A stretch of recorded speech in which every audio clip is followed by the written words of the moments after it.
오늘의 주요 뉴스입니다. 코로나19 신규 환자가 19,323명으로 나흘 연속 10,000대 후반을 기록하고 있습니다. 일주일 새 확진자가 2배로 늘어나는 더블링 현상이 계속되는데 방역 당국은 코로나19가 다시 확산 국면으로 전환됐다고 말했습니다.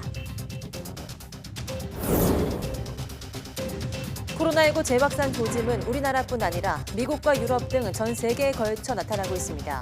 확산세의 주요 원인은 오미크론 합의 변이인 BA4와 BA5로 꼽히는데 휴가철을 거치며 확산세가 더 커질 것으로 우려됩니다. 오늘 오후까지 전국 곳곳에 장맛비가 이어지면서 지역에 따라 최고 50mm의 비가 더 내릴 것으로 보입니다. 장맛비는 주말에 잠시 쉬었다가 다음 주 다시 장마 전선이 활성화되면서 전국적으로 주 후반까지 비가 길게 이어지겠습니다.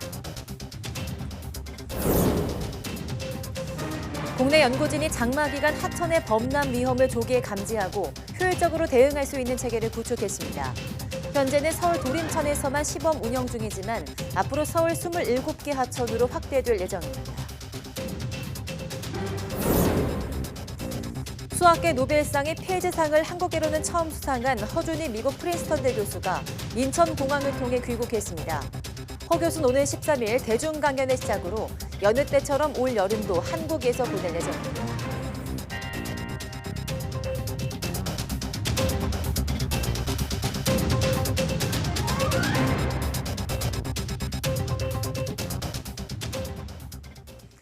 네, 여러분 안녕하십니까? 7월 8일 사이언스 투데이입니다.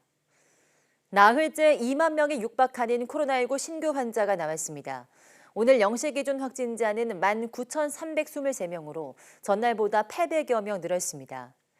일주일 전보다는 9,800여 명, 2주 전보다는 12,000여 명이나 늘어서 유행 증가세가 뚜렷해졌습니다.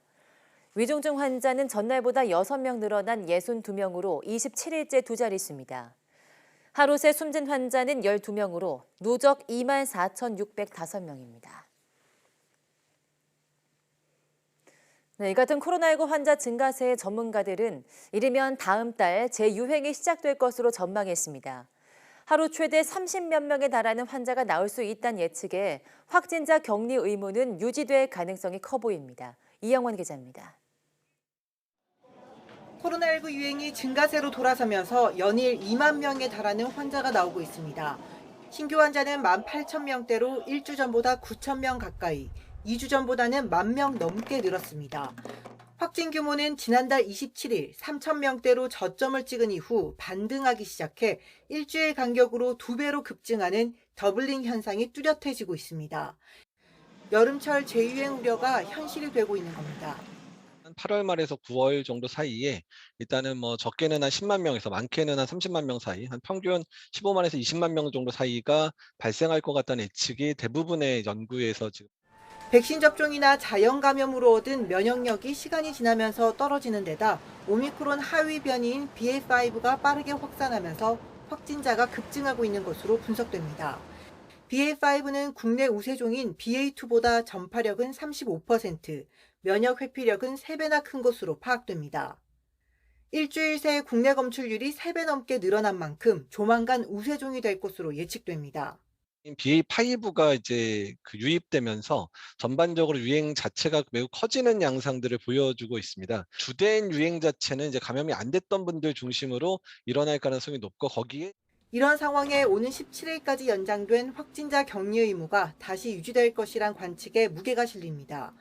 방역 지표 등을 고려해 다음 주 결정할 예정인데 거리두기나 실외 마스크 의무가 사라진 상태에서 격리 의무까지 해제하기는 쉽지 않을 거란 전망입니다. 이와 별개로 백신 접종 중요성을 거듭 당부하고 있는 정부는 4차 접종 대상을 취약계층 전반으로 확대할 방안을 검토하고 있습니다. YTN 이영훈입니다. 코로나19 재확산 조짐은 우리나라뿐 아니라 전 세계에 걸쳐 나타나고 있습니다.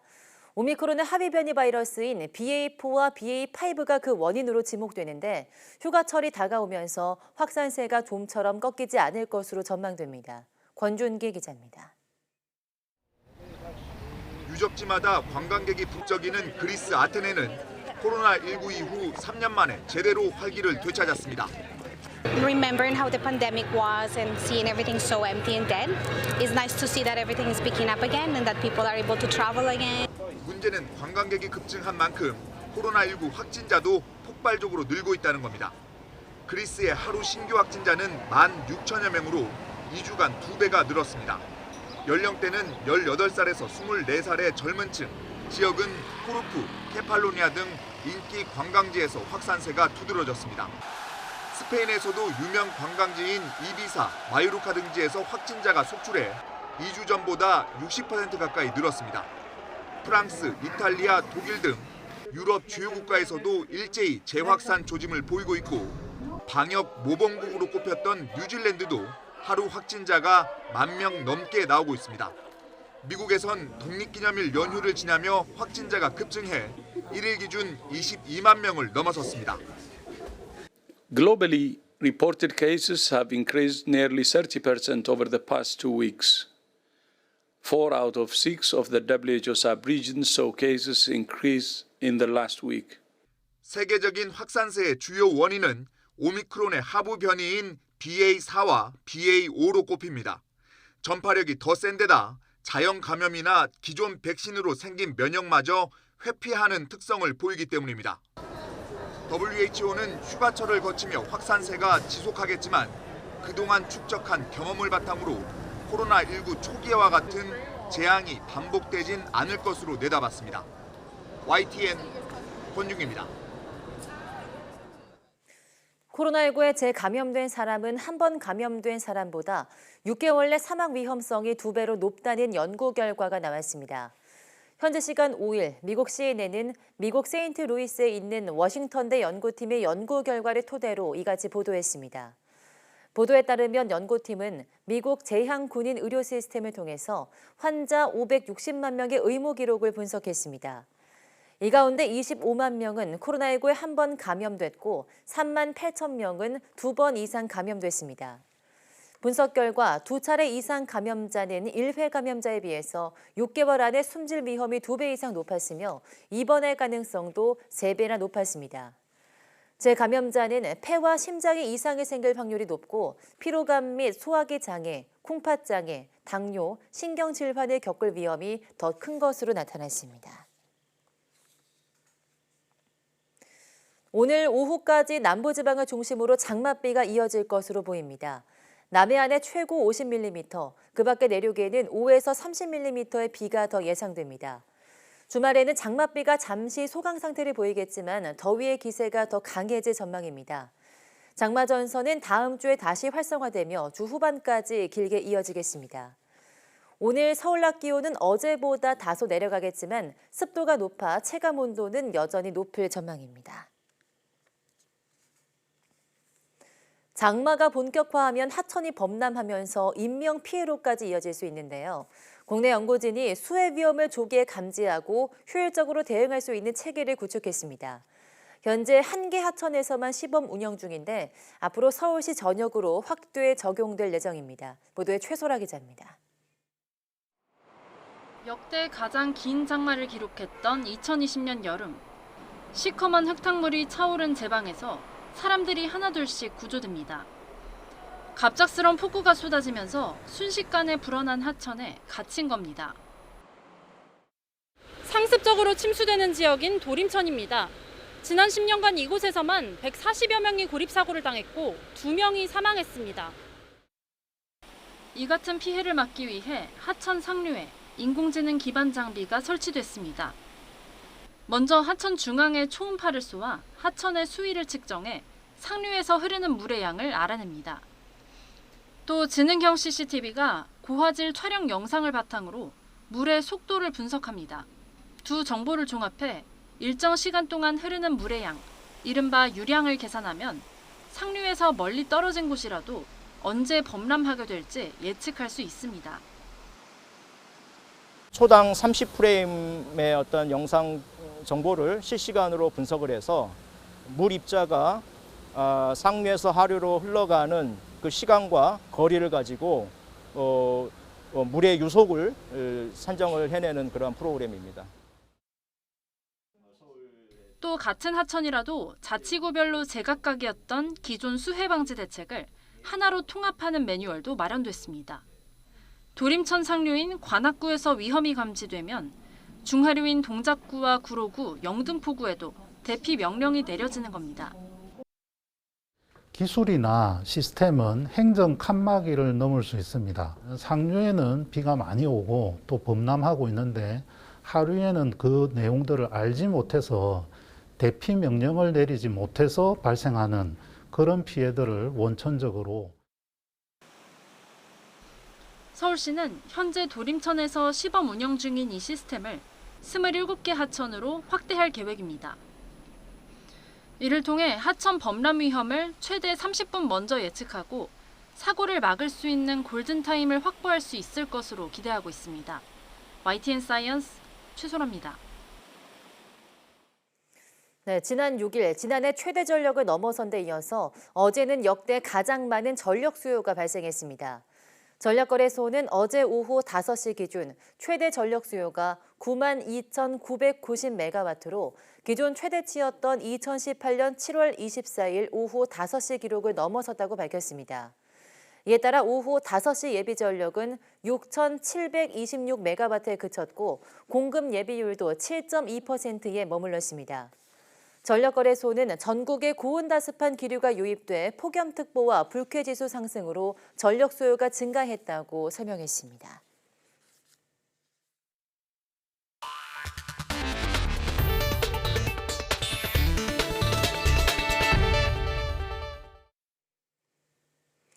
네, 수학계 노벨상으로 불리는 필즈상을 수상한 허준희 프린스턴대 교수가 오늘 오전 인천국제공항을 통해 입국했습니다.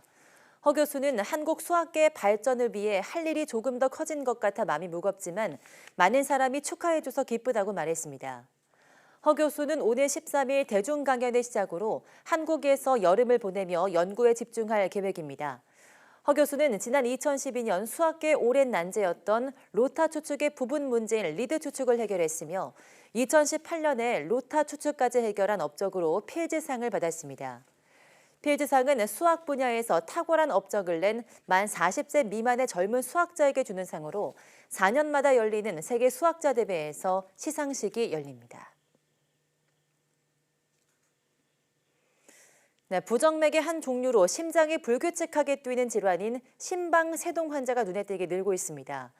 치료 시기를 놓치면 자칫 뇌졸중을 부를 수도 있는데 스마트워치 같은 기기를 활용하면 진단에 도움을 받을 수 있습니다. 김평정 기자입니다. 이 60대 환자는 5년 전 탈장 수술 직전 갑자기 심박수와 혈압이 비정상적으로 치솟는 증상을 겪었습니다. 수술을 잠시 미루고 확인해 보니 심방세동 진단이 나왔습니다. 1분 전까지는 간호사님이 와가지고 혈압을 재는데 120에 80이 나왔어요. 아주 정상이라고 수술 오케이 하러 갔는데 거 가서 다시 수술하기 전에 혈압을 재자고 하더라고요. 갑자기 130에 한 200 정도가 나왔다고 그래요. 그러면서 수술을 못 한다. 이 환자는 비교적 빨리 발견한 덕에 꾸준한 운동과 관리로 심장 건강을 유지하고 있지만 그렇지 못한 경우도 많습니다.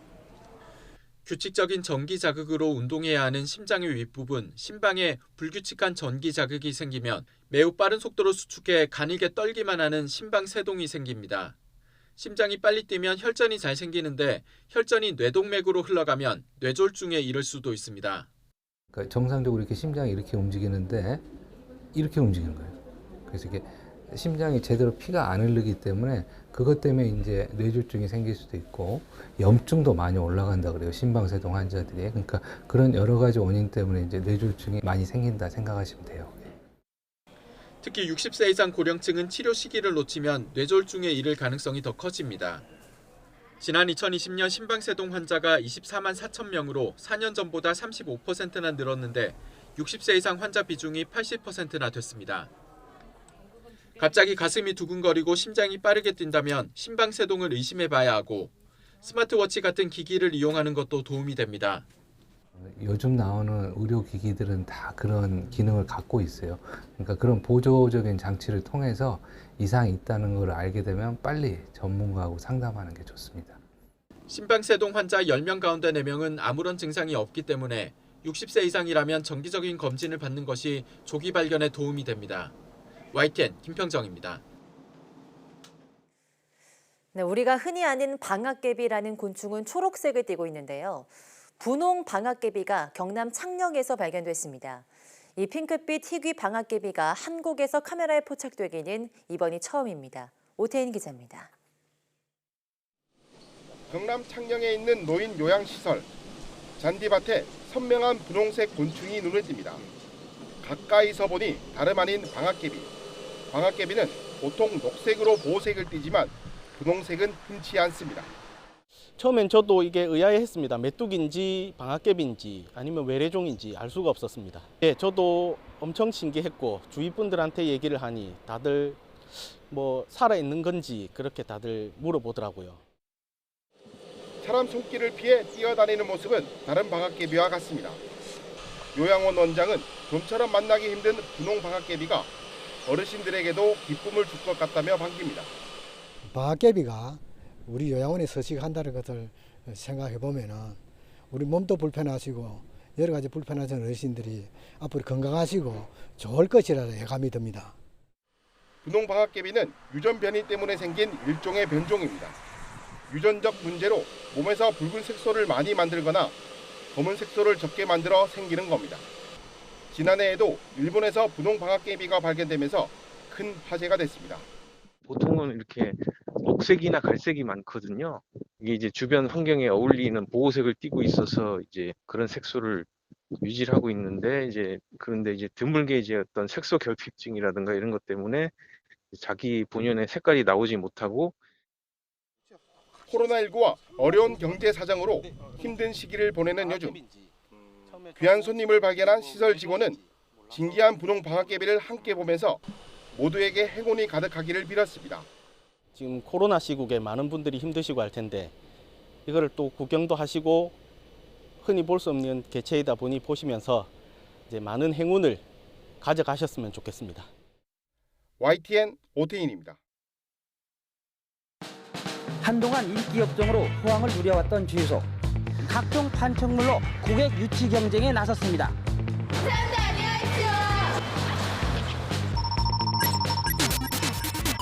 아니 이렇게 그냥 갑작스레 저 물가가 이렇게 오르고 기름값 오르면 안 좋죠. 뭐 죽겠습니다. 이거 감수하겠지만 너무 힘들어요. 가득이요. 네, 가득 들어갑니다. 가득 넣어드려요. 지금 시각이 밤 11시 50분입니다. 자정부터 기름값이 인상된다고 그래서 조금이라도 기름을 싸게 넣으려는 차량들의 행렬이 보일러도 떼야 되고 난로도 떼어야 되니까 그래서 석유를 좀 많이 사다 놓으려고 그래서 나왔어요. 오늘 무지하게 바쁩니다.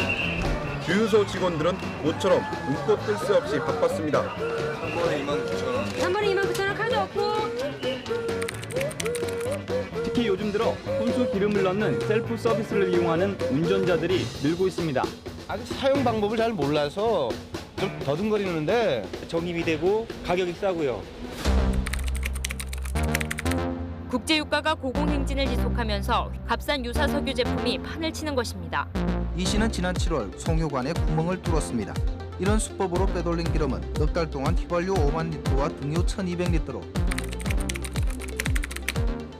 유류세 인하폭을 최대 한도인 37%까지 확대하여 서민들한테 와닿는 거는 거의 없는 것 같아요. 많이 인하됐으면 좋겠죠.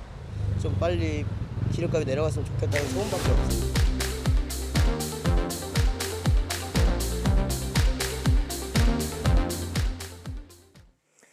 네, 높은 물가는 언제나 큰 부담이죠. 고물가의 어려움을 겪던 옛날 영상을 한번 보셨는데요. 고물가 행진이 이어지면서 지난해 중국산 알몸 김치 파문 이후 한때 주춤했던 김치 수입이 회복세로 돌아서면서 속속 식탁이 오르고 있습니다. 우리 수출의 텃밭격이었던 대중무역은 28년 만에 적자를 보는 등 크게 흔들리고 있습니다. 보도에 김상호 기자입니다. 경제수장은 현장 물가 점검에 나설 때마다 빠지지 않고 채소값을 챙깁니다. 밥상 물가의 핵심 중의 핵심이 바로 김치이기 때문입니다. 대추가 안정이 돼야 뭐 상치고 뭐고 관련 식품들이 다 안정이 되는데. 소비자 물가가 외환 위기 이후 약 24년 만에 6%대로 치솟았습니다. 농축산물 가격 오름폭이 3월 이후 계속 확대되는 가운데 특히 배추가 35.5%나 급등했습니다. 월급 빼곤 다 올랐다는 고물가 행진이 계속되면서 지난해 3월 중국산 알몬김치 파문 이후 거부감이 컸던 중국산 김치의 수입이 회복세로 돌아섰습니다.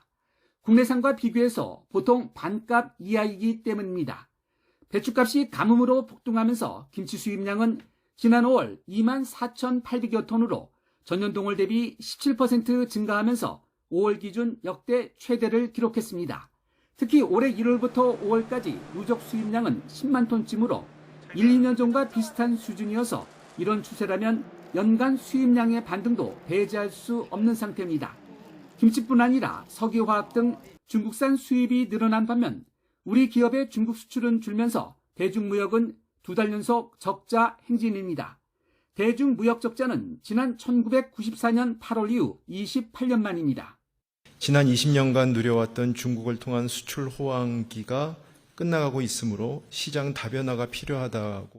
정부가 대중무역의 기조 변화를 사실상 공식화한 가운데 오는 10월부터는 김치를 연간 5천 톤 이상 수입하면 국내 품질 인증 기준, 즉 해썹 규제가 적용돼 수입이 이전에 비해 까다로워집니다.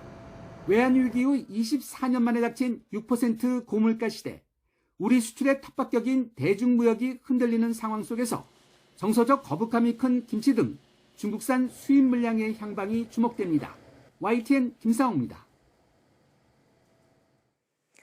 경기 침체 공포로 이틀간 급락하던 국제유가가 공급 위축 가능성에 큰 폭으로 반등했습니다. 현지 시간 7일 뉴욕 상업거래소에서 8월 인도분 서부 텍사스산 원유는 1배럴에 $4 20센트, 4.3% 오른 $102 73센트에서 장을 마감했습니다. 지난 5일 경기 침체 공포 속에 8.2% 급락하며 $100 아래로 내려간 지 이틀 만에 $100 선을 회복했습니다. 런던 아이스 선물거래소에서 9월 인도분 브렌트유도 1배럴에 $3 96센트, 3.9% 상승한 $104 65센트에서 장을 마감했습니다. 미국 중앙은행인 연방준비제도 고위 인사들이 경기 침체 우려에 선을 그으면서 이달에도 급격한 금리 인상, 자이언트 스텝 단행을 촉구했습니다. 크리스토퍼 밀러 연준 이사는 현지 시간 7일 전미 실물경제협회 주최로 열린 온라인 행사에서 7월에 추가적인 0.75%포인트의 금리 인상과 9월에는 0.50%포인트 인상을 확실시 지지한다고 말했다고 블룸버그 통신 등이 보도했습니다. 월러 이사는 이어 9월 이후 0.25%포인트 금리 인상으로 돌아갈지를 논의할 수 있을 것이라면서도 만약 물가 상승률이 내려올 것 같지 않다면 더 많은 일을 해야 한다며 큰 폭의 인상이 4분기에도 이어질 여지를 남겼습니다. 한미 양국이 지난 5월 한미 정상회담에서 합의한 경제안보 대화를 미국 백악관에서 처음으로 개최했습니다. 첨단 기술 협력 방안과 글로벌 공급망 위기 대응 문제 등 다양한 분야를 놓고 협의했습니다. 워싱턴에서 강태욱 특파원이 보도합니다. 윤석열 대통령 취임 11일 만에 열린 첫 한미 정상회담의 성과 중 하나는 한미동맹을 더 높은 단계로 격상시키는 것이었습니다. 특히 두 정상은 경제안보 동맹을 새롭게 구축하면서 경제안보 대화 출범에 합의했습니다. 반도체 부족 등 공급망 부족을 타개하려는 미국 정부의 요구와 In my view is by working with close partners who do share our values, like the Republic of Korea, to secure more of what we need from our allies and partners and bolster our supply chain resilience. 한미동맹을 글로벌 포괄적 전략 동맹으로 강화하려는 윤석열 정부의 전략이 맞아떨어졌기 때문입니다. 반도체를 통한 한미 글로벌 포괄적 전략 동맹의 의미를 되새길 수 있는 좋은 기회가 될 것입니다. 이에 따라 백악관에서 처음 열린 회의에는 우리나라에서 왕윤종 대통령실 경제안보 비서관과 외교부, 산업부, 과기부에서 참여했습니다. 미국에서는 타룬 차브라 NSC 기술 국가안보 선임 보좌관과 피터 하렐 백악관 국제경제 경쟁력 담당 선임국장, 국무부와 상무부, 에너지부 담당자들이 참석했습니다. 이들은 경제안보와 공급망 문제, 과학기술 등 세 분야로 나눠 두 나라 간 정책을 조율했습니다. 반도체와 배터리 협력, 인공지능을 비롯한 과학기술 협력, 핵심 광물 문제 등을 논의했습니다. 특히 우리나라는 미국이 주도하는 과학기술 분야에 대한 협력 강화 필요성을 미국은 기술 보안 문제를 비중 있게 거론한 것으로 전해졌습니다. 워싱턴에서 YTN 강태욱입니다.